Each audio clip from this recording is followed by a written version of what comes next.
কেমন আছো? আমিও ভালো আছি। এখন বাজে সকাল ৭টা আর চারিদিকটা দেখতে পাচ্ছেন কেমন কুয়াশা হয়ে আছে। তো আজকে আমাদের মায়াপুর থেকে বাড়িতে ফেরার দিন। তাই দেরি না করে উঠে ফ্রেশ হয়ে রেডি হয়ে নিয়েছি। আমাদের চেক আউট করার টাইম হচ্ছে ৯টার সময়। ভবন থেকে বেরিয়ে আমরা একটা দোকান থেকে সবাই চা খেয়ে নিলাম।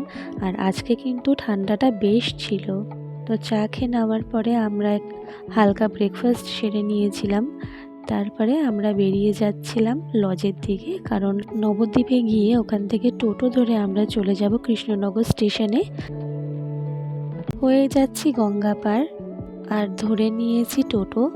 আর নবদ্বীপ থেকে কিন্তু কৃষ্ণনগর স্টেশনে যেতে কিন্তু প্রায় আধা ঘন্টার কাছাকাছি টাইম লাগে।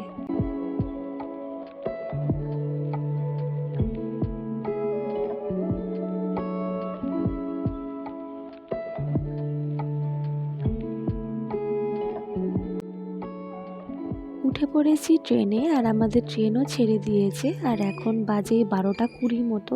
তো বাড়িতে যেতে যেতে তো অনেকটাই টাইম লেগে যাবে। তো আজকের ভিডিওটা এইটুকুনি। আমার এই মায়াপুরের ভিডিওগুলো কেমন লাগলো অতি অবশ্যই জানাবেন। আর সবাইকে টাটা।